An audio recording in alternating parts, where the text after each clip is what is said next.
Nether king heaven. Deng Jian ने Deng अदुओ की पलकें उठाने के लिए अपना हाथ बढ़ाया और ध्यान से देखने के लिए करीब झुका। अचानक डेंग अदुओ की आंखों से एक बैंगनी रोशनी निकली जो सीधे जियान की आंखों में जा लगी। सभी ने देखा कि डेंग अदुओ की आंखों से निकलने वाली बैंगनी रोशनी एक प्रेत जैसी तितली महिला की तरह थी। लेकिन चूंकि यह बहुत नज़दीक था और बहुत तेज था, इसलिए कोई भी समय पर प्रतिक्रिया कर इसे रोकने में सक्षम नहीं था। डेंग जियान के शरीर से भयानक शक्ति की लहरें निकल रही थीं, लेकिन वह बैंगनी रंग की तितली महिला को रोकने में असमर्थ था। तितली महिला एक पल में चमकती हुई डेंग जियान की आंखों में चली गई। हर कोई हैरान और रंगहीन था। वह चीज स्पष्ट रूप से असामान्य थी, कोई साधारण बैंगनी गुलाबी नीली तितली नहीं। जब वह आंखों में चली गई तो कौन जानता है कि क्या होगा। इससे भी अधिक भयानक बात यह थी कि बैंगनी नीदर तितली महिला डेंग अदुओ के शरीर के भीतर छिपी हुई थी और उनकी लंबी जांच के बावजूद उन्हें उसकी उपस्थिति का पता नहीं चला था, जो बैंगनी नीदर तितली महिला के आतंक को दर्शाने के लिए पर्याप्त था। हालांकि संबंधित व्यक्ति डेंग जियान ने ज्यादा आश्चर्य नहीं दिखाया, उसकी अभिव्यक्ति अभी भी शांत थी तथा उसके शरीर पर लहरें फैलती रहीं। अगले ही पल अविश्वसनीय घटना घटित हुई। ऐसा लग रहा था जैसे डेंग जियान पर समय उलट गया हो, ठीक वैसे ही जैसे पहले बैंगनी रंग की तितली महिला प्रवेश कर गई थी। अब ऐसा लग रहा था जैसे कोई वीडियो रिवाइंड हो रहा हो, डेंग जियान की आंखों से दूर जा रहा हो। डेंग जियान ने अपनी पतली उंगलियां बढ़ाकर बैंगनी रंग की तितली महिला के पंखों को पकड़ लिया और उन्हें अपनी उंगलियों के बीच दबा लिया। बैंगनी रंग की तितली महिला, जो शून्यता और वास्तविकता के बीच घूम रही थी, अब एक बंधी हुई तितली की तरह दिखाई दे रही थी। कुछ बार संघर्ष कर रही थी, लेकिन डेंग जियान की उंगलियों से मुक्त होने में असमर्थ थी। तुम कौन हो? मेरे बेटे के शरीर का उपयोग करके मुझे क्यों मारना चाहते हो? डेंग जियान ने अपनी उंगलियों के बीच दबी बैंगनी नीली तितली महिला को देखा और उदासीनता से पूछा, कौन तुम्हें मारने की कोशिश कर रहा है? मुझे बस एक खोल की जरूरत थी और वह उस समय वहां मौजूद था। कौन जानता था कि वह तुम्हारा बेटा था? बैंगनी नीदर तितली महिला के चेहरे पर एक गलत अभिव्यक्ति थी। डेंग जियान ने कुछ नहीं कहा, लेकिन उसकी उंगलियों से लहरें निकलने लगीं। नाजुक और शक्तिहीन दिखने वाली बैंगनी नेदर बटरफ्लाई लेडी अचानक बैंगनी रोशनी के एक विस्फोट में फट गई, जिससे एक गहरे बैंगनी भंवर का निर्माण हुआ। उसकी आकृति भंवर में गायब हो गई और मध्य हवा में फिर से प्रकट हुई। डेंग परिवार के सभी लोग हैरान थे। डेंग जियान की पकड़ से बच निकलना, ऐसा करतब सामान्य उच्च दिव्य प्राणियों की क्षमता से परे था। डेंग जियान, आज मैं तुम्हारी जान नहीं ले सकती, लेकिन अगली बार तुम इतने भाग्यशाली नहीं होगे, बैंगनी नीली तितली महिला ने ठंडे भाव से कहा। क्या मुझे तुमसे कोई शिकायत है? डेंग जियान ने बैंगनी नीली तितली महिला से पूछा। डेंग जियान, क्या तुम स्वर्ग के राजा के मामलों को भूल गए हो? बैंगनी तितली महिला ने ठंडी सांस ली, उसके पंख हिल गए और बैंगनी रोशनी अनगिनत बैंगनी गुलाबी नीली तितलियों में बदल गई, जो बर्फानी तूफान की तरह कमरे में फैल गईं, जिससे हर कोई अवचेतन रूप से पीछे हटने के लिए चौंक गया। डेंग जियान ने अपना हाथ आगे बढ़ाया और सभी बैंगनी गुलाबी निचली तितलियां उसकी हथेली की ओर उड़ीं और एक बैंगनी तितली में तब्दील हो गईं जो उड़ान भरने के लिए तैयार थी। उसकी हथेली बंद होते ही बैंगनी तितली भी गायब हो गई। वह स्थान जहां बैंगनी रंग की तितली वाली महिला थी, अब वहां उसकी आकृति दिखाई नहीं दे रही थी। पब फ्यूचर द्वारा विज्ञापन। परिवार के मुखिया, वह तितली महिला किस तरह की विकृत प्रजाति है और वह इतनी डरावनी कैसे है? डेंग परिवार के सभी सदस्यों की नज़रें डेंग जियान की ओर मुड़ गईं। वह अपनी इच्छानुसार आने जाने में सक्षम थी, विशेष रूप से डेंग जियान के समक्ष। दिव्य दरबार में ऐसी बहुत कम संस्थाएं थीं जो ऐसा कर सकती थीं। डेंग जियान ने उदासीनता से जवाब दिया, जैसा कि उसने अभी कहा, वह निचले राजा स्वर्ग से आती है। डेंग परिवार के सदस्यों के मन में पहले से ही कुछ अटकलें थीं, लेकिन डेंग जियान ने जो कहा उसे सुनने के बाद उनके चेहरे असहज हो गए। 6 महान तारा क्षेत्रों में से प्रत्येक का अपना शासक है, लेकिन 6 महान तारा क्षेत्रों से परे कई प्राचीन क्षेत्रों के अलावा कई रहस्यमय और अप्रत्याशित अज्ञात तारा क्षेत्र भी हैं। नेदर किंग हेवन इन अज्ञात स्टार डोमेन में से एक है, जहां कई दिव्य प्राणियों ने संसाधनों की खोज के लिए कदम बढ़ाया है। बहुत से लोग जीवित बाहर नहीं आ सके और अक्सर बड़ी संख्या में विकृत प्रजातियां नेदर किंग हेवन से बाहर निकलती हैं, जिससे जुड़े हुए साउथ स्टार डिस्ट्रिक्ट पर महत्वपूर्ण प्रभाव पड़ता है। किंवदंती है कि नेदर किंग हेवन में परम प्राणी है और सिर्फ एक नहीं। अन्यथा नेदर किंग हेवन को बहुत पहले ही दिव्य प्राणियों द्वारा नष्ट कर दिया गया होता। आज बैंगनी नीदर तितली महिला को देखकर डेंग परिवार के कई सदस्यों को एहसास हुआ कि अफवाहें सच हो सकती हैं। वास्तव में नीदर राजा स्वर्ग में परम प्राणी हैं। परिवार प्रमुख, क्या आपको नीदरलैंड के राजा हेवन से कोई शिकायत है? कोई पूछे बिना नहीं रह सका। मुझे लगता है कि हाँ, मैं वहां पहले भी एक बार गया था और कुछ विकृत प्रजातियों को मारा था। डेंग जियान ने उन पर कोई ध्यान नहीं दिया और अदुओं के शरीर की जांच करने चला गया। तभी बाकी लोगों को अदुओं की याद आई। यदि अदुओं के साथ कुछ गलत हुआ तो शेन परिवार के साथ विवाह गठबंधन का क्या होगा? घुटने के दर्द से पीड़ित लोगों को ये पढ़ना चाहिए। कंगाल क्रांतिकारियों के बारे में ये जानकर आपकी जमीन खिसक जाएगी। परिवार के मुखिया, क्या छठा बेटा ठीक है? डेंग जियान को अपना निरीक्षण पूरा करते देख एक व्यक्ति ने उत्सुकता से पूछा। कोई चेतना नहीं बची है, उसके लिए फिर से जागना शायद बहुत मुश्किल है, डेंग जियान ने हल्के से आह भरी। लेकिन अब हमें आगे कैसे बढ़ना चाहिए? इस समय हम शेन परिवार के साथ विवाह संबंध बनाने के लिए सूर्य पीछा महान विधि का अभ्यास करने वाले किसी अन्य व्यक्ति को कहाँ पा सकते हैं? डेंग परिवार के सदस्य कुछ हद तक घबरा गए। यह आपकी चिंता है, डेंग जियान ने कहा, उनकी निगाहों को अनदेखा करते हुए, और वनस्पति डेंग अदुओं को उठाकर जाने के लिए कहा। डेंग परिवार के सदस्य निराशा में एक दूसरे की ओर देखने लगे। ये स्पष्ट था कि डेंग जियान अब इस मामले में खुद को शामिल नहीं करना चाहता था। दरअसल शुरू से ही डेंग जियान शेन परिवार के साथ विवाह गठबंधन के खिलाफ था। हालांकि परिवार परिषद ने जबरन योजना शुरू की थी, लेकिन अब अदुओं के अनुपलब्ध होने के कारण योजना आगे नहीं बढ़ सकती थी। एक बुजुर्ग ने कहा, अब हमें क्या करना चाहिए? हम इस स्थिति तक पहुंच गए हैं, क्या हमें हार मान लेनी चाहिए? अगर हम हार न माने तो हम और क्या कर सकते हैं? हमें और कहाँ कोई ऐसा व्यक्ति मिल सकता है जो सूर्य पीछा करने की महान विधि का अभ्यास करता हो? एक अन्य बुजुर्ग ने कहा, यह कोई मुद्दा नहीं है कि हम हार मान सकते हैं या नहीं। शेन परिवार लंबे समय से तैयारी कर रहा है और शादी करने वाला है। अगर हम अब कहें कि अदुओं में कुछ गड़बड़ है तो क्या शेन परिवार इसे रद्द करने के लिए सहमत होगा? हर कोई काफी परेशान था और कुछ लोग खुद को दोषी ठहराने से नहीं रोक पाए। अदुओं को ऐसे समय में रोमांच की तलाश क्यों करनी पड़ी, जिसके परिणामस्वरूप उससे खुद को नुकसान पहुंचा? वह एक वनस्पति व्यक्ति बन गया और डेंग परिवार को ऐसी मुश्किल में घसीटना पड़ा। बेशक उन्होंने इसे केवल अपने दिल में सोचने का साहस किया और इसे जोर से कहने का साहस नहीं किया। अदुओं के साथ एक और व्यक्ति भी आया है न? क्या उसके साथ भी कुछ गड़बड़ हो सकती है? अचानक किसी ने यह मुद्दा उठाया। शेन और डेंग दोनों परिवार अव्यवस्थित थे, लेकिन लिन शेन कई चीजों से बेखबर था। वह गुण बढ़ाने के लिए सूर्य शूटिंग महान विधि का अभ्यास करने पर केंद्रित था। शुरुआत में विशेषता काफी तेजी से बढ़ी, लेकिन फिर यह धीमी पड़ने लगी। इस दर पर कौन जानता है कि मैं भूत देवता के अवतरण के स्तर तक कब पहुंच पाऊंगा? लिन शेन हमेशा से एक अधीर व्यक्ति रहा है। वह नीरस दोहराव को नापसंद करते थे, हमेशा नवीनता की तलाश में रहते थे। इस सीमा तक सूर्य शूटिंग महान विधि का अभ्यास जारी रखने का मतलब केवल दिन प्रतिदिन संचय करना था, जो लिन शेन के लिए बेहद अरुचिकर था। जैसे ही वह शांति से चिंतन कर रहा था, लिन शेन ने सूर्य पीछा करने की महान विधि के बारे में सोचा। चूंकि मैं सूर्य पीछा करने की महान विधि में निपुणता प्राप्त कर सकता हूं, मुझे आश्चर्य है कि क्या मैं इस सूर्य पीछा करने की महान विधि में भी निपुणता प्राप्त कर सकता हूं। शेन ने कुछ समय तक अभ्यास किया, लेकिन चाहे वह कितना भी ध्यान लगाए, वह कल्पना नहीं कर सका कि समय की नदी वास्तव में कैसी दिखती है, इसलिए स्वाभाविक रूप से वह इसके साथ संपर्क नहीं बना सका। जल्द ही लिन शेन को पता चला कि वह सूर्य निशानेबाजी महान विधि में इतनी जल्दी महारत हासिल करने में सक्षम था। इसका कारण उसकी असाधारण प्रतिभा नहीं थी, बल्कि सूर्य निशानेबाजी धनुष था। सूर्य प्रहारक धनुष का लुप्त होना ही वह मूलभूत कारण था जिसके कारण वह सूर्य प्रहारक महान विधि का अभ्यास करने में सक्षम हुआ तथा इस घटना को प्रारंभ कर सका। ऐसे दिव्य लक्ष्य के आशीर्वाद के बिना सूर्य अनुसरण महान विधि का उनका अभ्यास अब उतना सहज नहीं था। लिन शेन बहुत निराश हुआ। उसने सोचा था कि उसके पास भूत देव कानूनों के क्षेत्र में एक असाधारण प्रतिभा है, लेकिन यह इसके विपरीत निकला। जैसे ही लिन शेन अपना अभ्यास छोड़ने वाला था, अचानक उसके सामने एक बैंगनी रोशनी चमक उठी। यह क्या है? लिन शेन ने विस्मय से देखा, क्योंकि बैंगनी रंग की तितली महिला की स्वप्निल आकृति उसके सामने प्रकट हुई।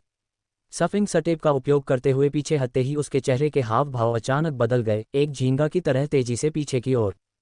सफिंग सटेप झींगा सैनिकों और केकड़ा जनरलों की चाल के साथ मिलकर अप्रत्याशित रूप से तेज था। चाहे पीछे की ओर बढ़ना हो या साइड स्टेपिंग करना हो, यह न केवल आगे की ओर दौड़ने से तेज था, बल्कि प्रत्येक अगले कदम की गति से और भी तेज हो गया था। अफसोस की बात है कि लिन शेन तेज था, लेकिन पर्पल नेदर बटरफ्लाई लेडी उससे भी तेज थी। इससे पहले कि वह दूसरा कदम उठा पाता, पर्पल नेदर बटरफ्लाई लेडी का आकार हिंसक रूप से हिल गया, अविश्वसनीय गति से लिन शेन की आंखों की ओर दौड़ा। अपनी आंखों में बैंगनी नीदर बटरफ्लाई लेडी की आकृति को तेजी से बढ़ता हुआ देखकर लिन शेन अवचेतन रूप से अपनी आंखें बंद करना चाहता था, भले ही वह जानता था कि यह व्यर्थ था। दुर्भाग्य से उसकी पलकें बंद होने की गति बैंगनी नीदर तितली महिला की गति से मेल नहीं खा सकी। इससे पहले कि उनके मस्तिष्क की पलकें बंद करने की आज्ञा निष्पादित हो पाती, बैंगनी नीदर तितली महिला पहले ही हमला कर चुकी थी। लिन शेन को तुरंत अपने मस्तिष्क में तेज दर्द महसूस हुआ, उसकी आंखों में नहीं, बल्कि ऐसा लगा जैसे उसके मस्तिष्क को मत दिया गया हो। हंसी, मेरे प्यारे छोटे भाई, तुम्हारा शरीर अब मेरा है। लिनशेन के दिमाग में एक मोहक आवाज गूंजी। लिनशेन का सिरदर्द तेज हो गया और ऐसा लगा जैसे उसने अपनी चेतना में बैंगनी रंग की तितली महिला को देखा जो दुर्भावनापूर्ण रूप से हंस रही थी। भनभनाना। लिनशेन ने सिर दर्द सहते हुए शांत होने की कोशिश की और एक योजना के बारे में सोचा। इससे पहले कि वह कोई कारण सोच पाता, अचानक उसकी चेतना में एक घंटी बज उठी। एक ग्रे बेल कहीं से उभरी जिसने अपने भीतर मौजूद दुष्टता से खिलखिलाती बैंगनी रंग की तितली महिला को ढक दिया। यह क्या है? हैरान और क्रोधित बैंगनी नेदर बटरफ्लाई लेडी, जिसका शरीर नेदरवर्ल्ड से शक्ति से भरा हुआ था, जबरदस्ती शक्ति में फट गई। नेदरवर्ल्ड पर्पल क्यूई की तरह शक्ति ने ग्रे बेल की शक्ति का डटकर विरोध किया, जिससे वह इसके द्वारा दमित होकर मरने से बच गई। एक परम दिव्य कलाकृति। तो आपके शरीर के अंदर एक परम दिव्य कलाकृति है। यह एकदम सही है। यह एक महान उपहार है जो आपने मुझे दिया है। आपका धन्यवाद करने के लिए। मैं आपकी मृत्यु को दर्द रहित बनाने की कोशिश करूंगी। हंसी। बैंगनी नीदर तितली महिला फिर से हंसी, उसकी दुष्ट और मोहक हंसी गूंज रही थी। उसके चारों ओर बैंगनी प्रकाश और अधिक प्रबल हो गया तथा उसके पतले पतले पंखों पर भी बैंगनी प्रकाश पैटर्न की किस्में उभर आईं। वह धीमी आवाज में कुछ फुसफुसा रही थी, अस्पष्ट, लेकिन उस ध्वनि में जादुई शक्ति थी जो मन को अस्त व्यस्त और भ्रमित कर देती थी। बैंगनी नीदर बटरफ्लाई लेडी से एक उभरती हुई बैंगनी क्यूई ग्रे बेल की ग्रे क्यूई के साथ सहज रूप से मिश्रित होने लगी, बैंगनी ग्रे निशान के साथ, ग्रे बैंगनी निशान के साथ। तितली महिला और कैस बेल एक गतिरोध पर थे और लिनशेन ने चुपके से राहत की सांस ली। कैस बेल, जो अनजाने में मेरे शरीर में प्रवेश कर गई थी, वह बहुत शक्तिशाली है। सौभाग्य से यह यहाँ है, अन्यथा मैं शायद ही इस आपदा से बच पाती। जब वह सोच रहा था तो उसने अचानक अपनी चेतना में तितली महिला से उठती एक विचित्र छाया को महसूस किया, जो प्रकाश की एक अवर्णनीय छाया थी, जो नरक की गहराई से एक दानव राजा जैसा था और पाताल लोक के एक देवता जैसा था। वह राक्षसी प्रकाश छाया बटरफ्लाई लेडी पर उतरी, जिससे उसकी ताकत तुरंत बढ़ गई। उसकी बैंगनी क्यूई स्पष्ट रूप से मजबूत हो गई, लगातार ग्रे क्यूई में व्याप्त हो गई, यहाँ तक कि कैस बेल में घुसपैठ कर गई, जिससे कैस बेल पर बैंगनी रंग की बारीक रेखाएं दिखाई देने लगीं। लिनशेन को यह आशंका थी कि यदि कैस बेल पूरी तरह से बैंगनी क्यूई से व्याप्त हो गई तो संभवतः इसे तितली महिला द्वारा ले जाया जाएगा। तितली महिला लगातार हंसती रही। क्या अनमोल खजाना है। अफसोस है कि तुम बहुत कमज़ोर हो, तुम्हारे पास इसका इस्तेमाल करने की योग्यता भी नहीं है। अपने मालिक की सहायता के बिना यह मुझे हरा नहीं सकता। वास्तव में इतना बड़ा खजाना बर्बाद हो रहा है। लेकिन ये भी अच्छा है, तुम्हारे शरीर को अपने कब्जे में लेने के बाद मैं इसका तुम्हारे लिए अच्छे से इस्तेमाल करूंगी और इसे दफनाना जारी नहीं रखूंगी।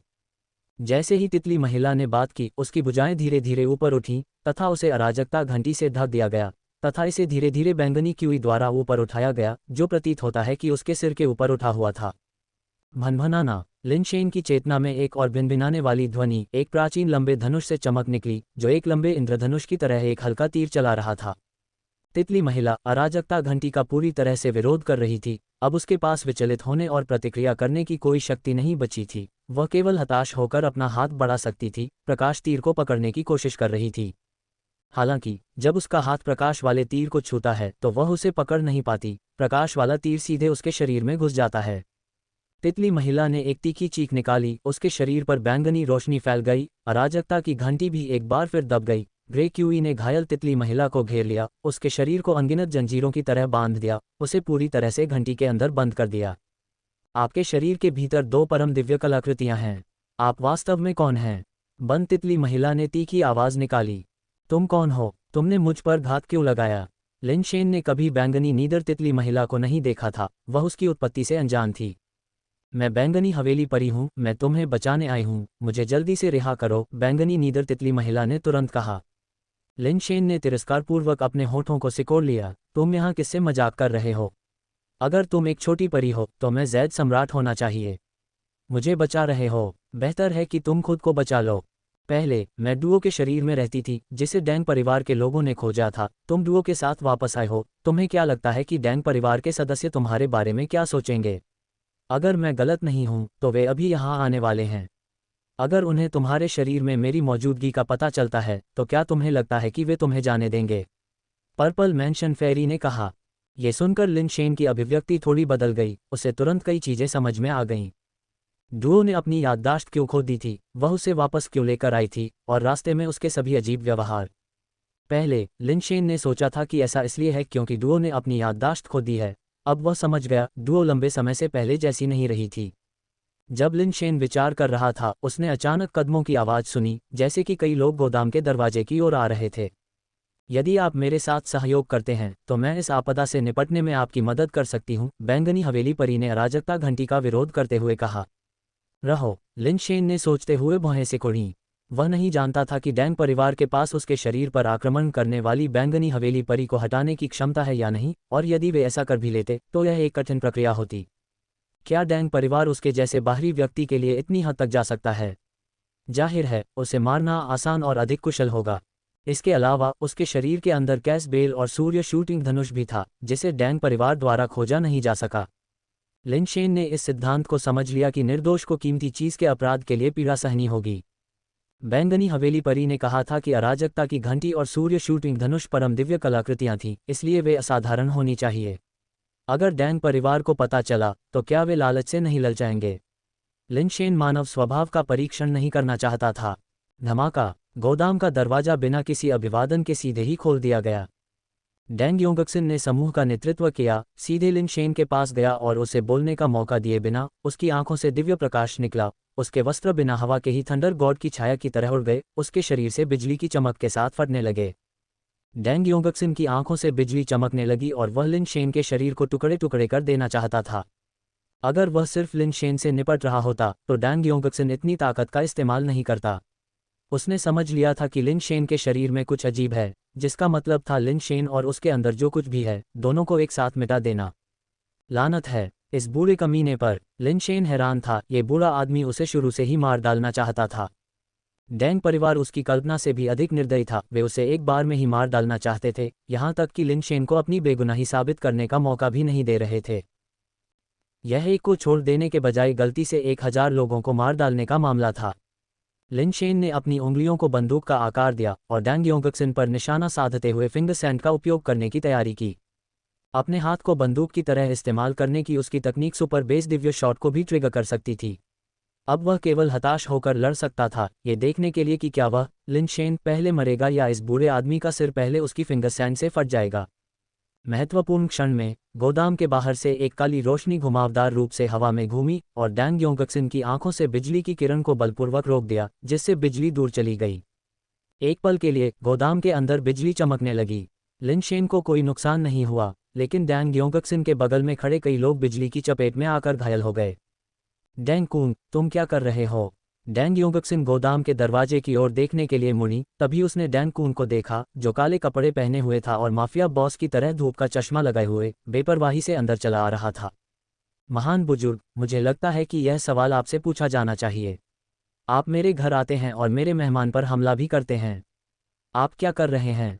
डैंग कुंग कुछ कदम चलकर लिन शेन के पास गया, अपने शरीर से लिन शेन को बचाने के लिए मुड़ा और डैंग योंगक्सिन से पूछा। यह मामला बहुत महत्वपूर्ण है और इसे सिर्फ कुछ शब्दों में नहीं समझाया जा सकता। मैं इसे बाद में तुम्हें समझाऊंगा, डैंग योंगक्सिन ने डैंग कुंग को एक तरफ धकेलने की कोशिश करते हुए कहा। डैंग कुंग ने अपना हाथ रोक लिया और कहा, चूंकि यह महत्वपूर्ण है, महान बुजुर्ग, इसलिए बेहतर होगा कि आप इसे स्पष्ट रूप से समझाएं। डैंग कुंग, एक जूनियर, ने इस तरह से उसका सामना करने की हिम्मत की, जिससे डैंग योंगक्सिन का चेहरा खट्टा हो गया। लेकिन वह डैंग कुंग की क्षमताओं और स्वभाव से वाकिफ था और जानता था कि कठोरता काम नहीं करेगी, इसलिए उसे अपना गुस्सा दबाना पड़ा और उसने कहा, क्या तुम जानते हो कि तुम्हारा छठा भाई डुओ एक विकृत प्रजाति के कब्जे में था? हमने इसे डुओ से निकाल दिया है और अब उसका जीवन और मृत्यु अनिश्चित है। ये व्यक्ति डुओ के साथ वापस आया है और वह भी एक खतरा हो सकता है। हमें इसे खत्म करना होगा। ये सुनने के बाद डैंग कुंग ने लिन शेन की ओर देखा, उसका आंकलन किया और फिर पूछा, क्या आपके अंदर कोई विकृत प्रजाति है? नहीं, लिन शेन ने जवाब दिया। ये सुनकर डैंग कुंग ने थोड़ा सिर हिलाया और फिर डैंग योंगक्सिन और अन्य लोगों की ओर मुड़ते हुए कहा, आप सभी ने सुना। उसके अंदर कोई विकृत प्रजाति नहीं है, कोई समस्या नहीं है। आप महान बुजुर्ग अब वापस जा सकते हैं और मेरे मेहमान को परेशान करना बंद कर सकते हैं। डैंग योंगक्सिन और अन्य लोगों ने डैंग कुंग की बातें सुनकर सोचा कि शायद उसके दिमाग में कुछ गड़बड़ है। क्या सिर्फ इसलिए कि उसने ऐसा कहा वे उस पर यकीन कर सकते हैं? विकृत प्रजाति दुष्ट और क्रूर है। हमें पहले पता नहीं चला कि डुओ को किसी विकृत प्रजाति ने परजीवी बनाया था। अब डुओ का जीवन और मृत्यु अनिश्चित है, जो विकृत प्रजाति की चालाकी को दर्शाता है। आप इतनी आसानी से उसकी बातों पर कैसे विश्वास कर सकते हैं? डैंग योंगक्सिन ने धैर्यपूर्वक कहा। मैं इस पर विश्वास करूं या नहीं, यह मेरा मामला है। वह मेरा मेहमान है और मेरा भरोसा ही काफ़ी है, डैंग कून ने उदासीनता से उत्तर दिया। ये सुनकर डैंग योंगक्सिन लगभग क्रोधित हो गया। इतना गंभीर मुद्दा, और डैंग कून ने बस ये कहकर इसे टाल दिया कि उसका भरोसा ही काफ़ी है, बड़ों को बिल्कुल भी नज़रअंदाज करना। डैंग कून, मामला गंभीर है और इसे हल्के में नहीं लिया जा सकता। इस व्यक्ति और उसके अंदर की विकृत प्रजाति को खत्म किया जाना चाहिए। एक और बुजुर्ग आगे बढ़ा और बोला, ठीक है, तुम कहते हो कि उसके अंदर एक विकृत प्रजाति है और उसे मारना चाहते हो, है ना? ठीक है, लेकिन अगर तुम उसे मार देते हो और कोई विकृत प्रजाति नहीं होती, तो तुम्हें मेरे दोस्त की जान देकर उसका बदला चुकाना होगा। आंख के बदले आंख। जो कोई भी उसे मारना चाहता है वह बेहिचक कोशिश करे, डैंग कून ने कहा और एक तरफ हट गया, जिससे उनके और लिन शेन के बीच की जगह खाली हो गई। लेकिन उन बुजुर्गों ने एक दूसरे की ओर देखा और किसी की भी हिम्मत नहीं हुई कि वे आगे बढ़ें। वे सभी डैंग कून के स्वभाव को जानते थे, अगर वह कहता कि वह ऐसा करेगा तो वह निश्चित रूप से करेगा। अगर यह पता चला कि तियान के शरीर के अंदर वास्तव में कोई विकृत प्रजाति नहीं थी, तो डैंग कून निश्चित रूप से उस व्यक्ति को मार देगा जो ये कदम उठाएगा। डैंग कून ने पहले भी ऐसा काम किया था, यहाँ तक कि दिव्य न्यायालय द्वारा नष्ट किए जाने के जोखिम के बावजूद भी उसने डैंग परिवार के एक बुजुर्ग को मार डाला था। वह एक ऐसा व्यक्ति था जो कानूनविहीन, पूरी तरह से विद्रोही और अवज्ञाकारी था। ऐसी स्थिति में आइए पहले ये सत्यापित करें कि उसके अंदर कोई विकृत प्रजाति है या नहीं, डैंग योंगक्सिन ने कहा, ये देखकर कि किसी ने भी हिलने की हिम्मत नहीं की, ये जानते हुए कि स्थिति ऐसे ही जारी नहीं रह सकती। डेंग जियान के अनेक बच्चों में से डेंग कून सबसे अधिक परेशानी वाला था। वह एक ऐसा चरित्र था जो सामान्य मार्ग का अनुसरण नहीं करता था। महान बुजुर्ग आखिरकार समझदार हैं, डैंग कून ने व्यंग्यात्मक ढंग से प्रशंसा की, फिर पूछा, महान बुजुर्ग, आप कैसे सत्यापित करना चाहते हैं? डैंग योंगक्सिन, मानो डैंग कून के व्यंग्य से अनजान हो, विचार करते हुए बोला, ये पता लगाना मुश्किल नहीं है कि क्या वह विकृत प्रजाति द्वारा परजीवी है। हमें केवल अपने परिवार के दिव्य प्रकाश दर्पण का उपयोग करने की आवश्यकता है। बस उसे उस पर चमकाओ और हमें पता चल जाएगा। सभी ने महान बुजुर्ग की गहनता की स्वीकृति में सिर हिलाया। दिव्य प्रकाश दर्पण से एक बार प्रतिबिंब के साथ विकृत प्रजाति को छिपने के लिए कहीं नहीं मिलेगा। दिव्य प्रकाश दर्पण एक विशेष दिव्य कलाकृति थी।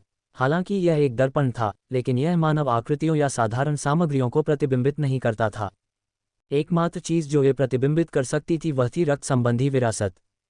डैंग परिवार कुफू से उत्पन्न हुआ था, इसलिए दिव्य प्रकाश दर्पण के सामने कुफू की छाया दर्पण में दिखाई देती थी। बेशक अगर रक्तरेखा अशुद्ध थी तो ये रक्त की सांद्रता के आधार पर विभिन्न रक्तरेखाओं की अस्पष्ट पूर्वज छाया को प्रतिबिंबित कर सकती है, मंद या उज्ज्वल। ये जितनी उज्ज्वल होगी, उस वंश की रक्तरेखा उतनी ही मजबूत होगी। दिव्य प्रकाश दर्पण का प्रयोग सामान्यतः वंशजों की रक्त वंशावली की शुद्धता की पुष्टि करने तथा यह निर्धारित करने के लिए किया जाता था कि वे कौन से दिव्य कौशल विकसित करने के लिए उपयुक्त हैं। हालांकि यह विकृत प्रजातियों का पता लगाने के लिए भी उतना ही प्रभावी था। विकृत प्रजातियां दर्पण में रक्तरेखा की छाया नहीं दिखाती थीं, बल्कि अपना असली रूप दिखाती थीं। योंगक्सिन ने किसी को दिव्य प्रकाश दर्पण लाने का आदेश दिया। इसे लिन शेन पर चमकाने से न केवल ये पता लगाया जा सकता था कि लिन शेन के शरीर में विकृत प्रजातियां हैं या नहीं, बल्कि यह भी पता लगाया जा सकता था कि उसकी रक्तरेखा क्या है।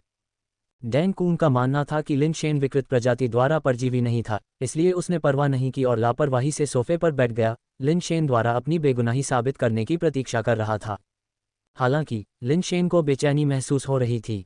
उसने अभी अभी डैंग कून से पूछा था कि दिव्य प्रकाश दर्पण वास्तव में क्या है, और इसका कार्य समझने के बाद लिन शेन को चिंता होने लगी। उसे डर था कि उसके शरीर के अंदर की बैंगनी हवेली परिप्रकट हो जाएगी, जो कि कारणों में से एक था। लिन शेन को यह भी डर था कि क्या वह पूर्वज की आकृति प्रकट कर सकेगा।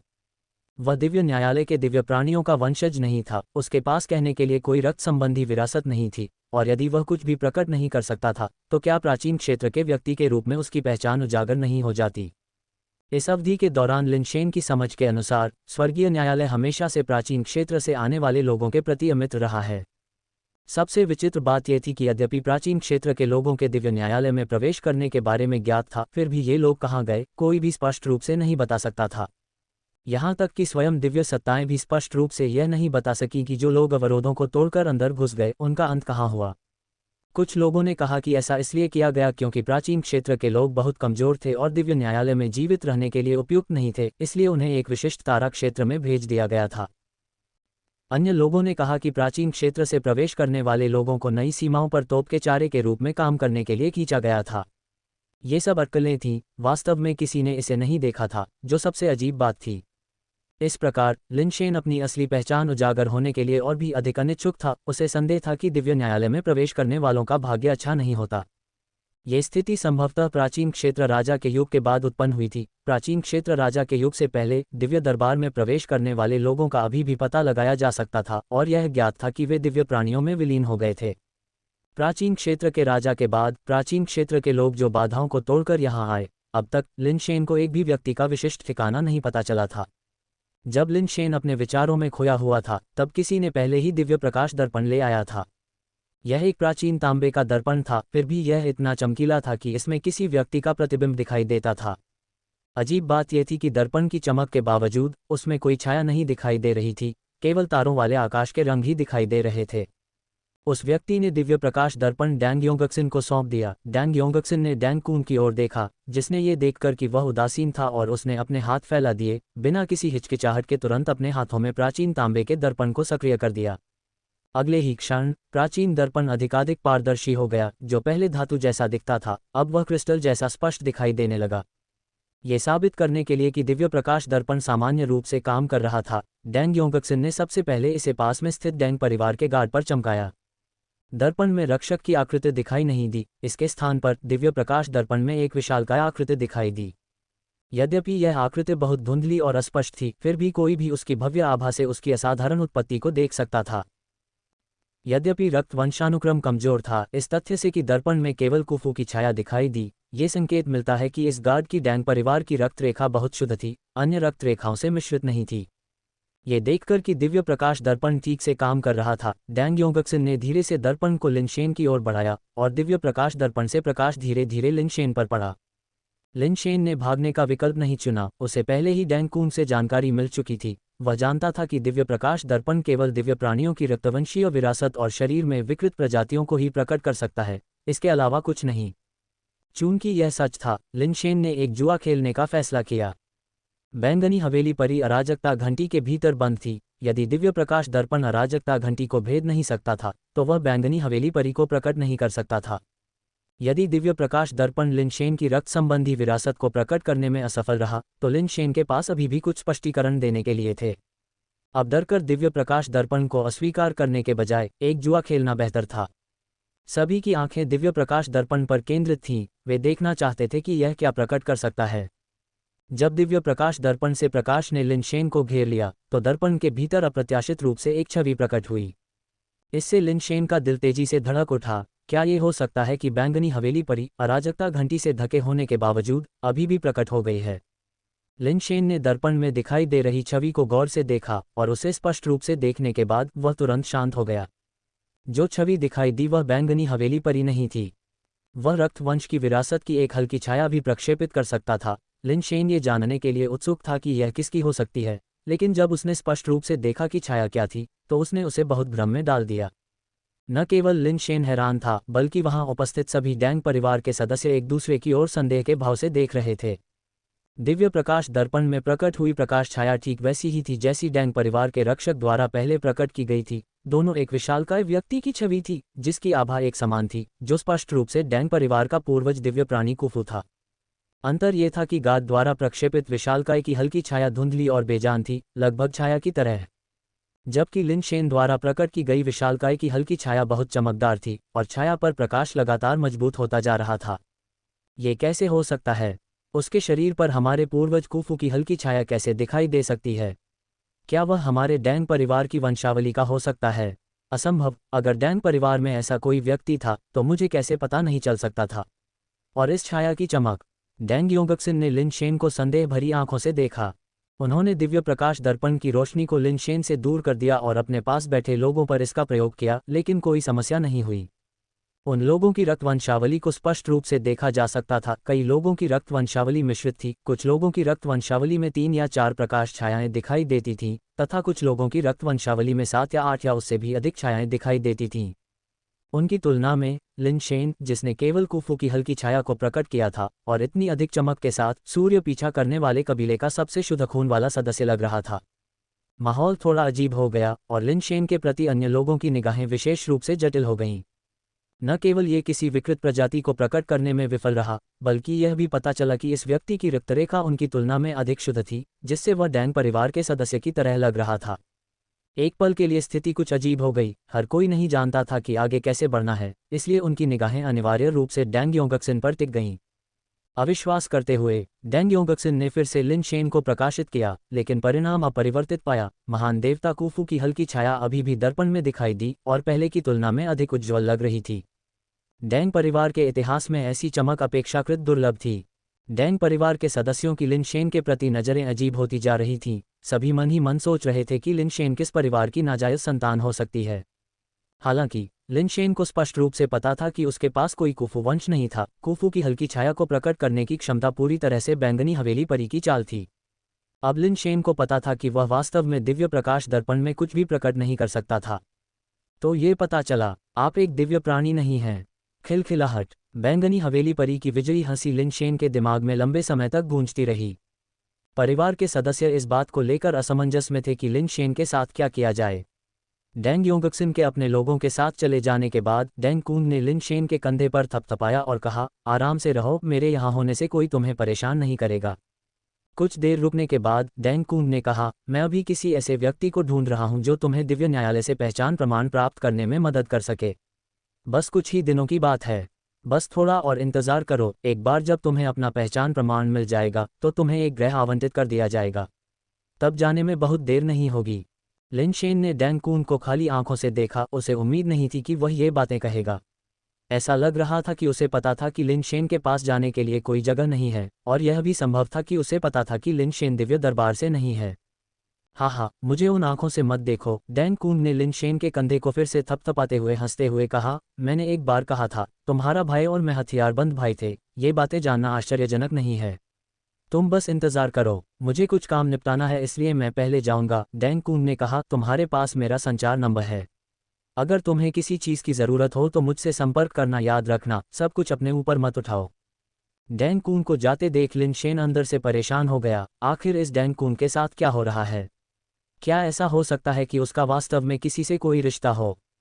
हम अच्छी बातचीत कर सकते हैं, हम सहयोग कर सकते हैं। लिन शेन के दिमाग में बैंगनी हवेली तितली महिला की आवाज़ ने कहा।